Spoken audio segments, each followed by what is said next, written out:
Moving through the book, Apkin introduces examples of scientific studies to discuss reactions that visuals generate on audiences' minds. He touches base on the connections we make in our brains as viewers when we see specific visuals and how such connections can be measured through brain scans using electrodes or MRIs and can be visually presented as highlighted zones in our brains. For example, one of the studies discussed is a 2004 experiment at the University of California, Los Angeles, where participants, who were patients undergoing brain surgery, were fitted with electrodes and shown a series of photographs and were later asked to recall the same images in order to see the link between the participant's mind when seeing the picture and later on recalling the picture. The results of the experiment showed a major connection between the two actions as the same neuron areas lit up when the patients looked at the images and when they recalled the images. Another experiment of similar results included a study directed by Professor Malik from Weizmann Institute of Science and Professor Fried from UCLA and Tel Aviv University, where they looked to understand the emotional responses that our brains have when we view images. The experiment dealt with patients viewing 64 video clips, including visuals from The Simpsons to movies with Tom Cruise. After viewing the clips, the patients were asked to speak into a microphone and describe what they saw. And in a similar set of results to the previous study, when the brain activity of the patients was measured during the responses, the same activity took place in the neurons of the patients' brains when they looked at the clips and when they recalled them.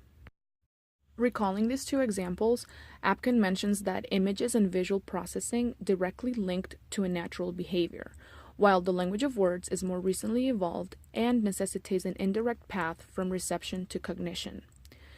The brain scans were pivotal in showcasing how much activity takes place in our brain when we interact with visuals. Such scientific discussion helps Apkin argue for the need of better visual literacy, as he shares through these studies of how the brain stores information to be later used as a tool when interpreting visuals. The scientific discussion is also a precursor to Apkin's main talk about audience, technology, and the increased use of video as a form of communication. He also emphasizes on the role of audience interpretation when interacting with visuals, especially if not enough context is provided in the images, and the changes that technology brings to the idea of authorship. Because there is more accessibility to technological devices and software, videos can be created for everything and by everyone.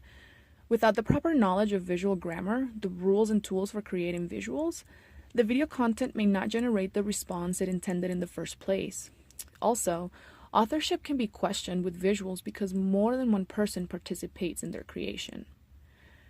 Because the grammatical knowledge for creating visuals is needed, Apkin's book looks to provide such guidance by including a guide to using visuals as tools of communication.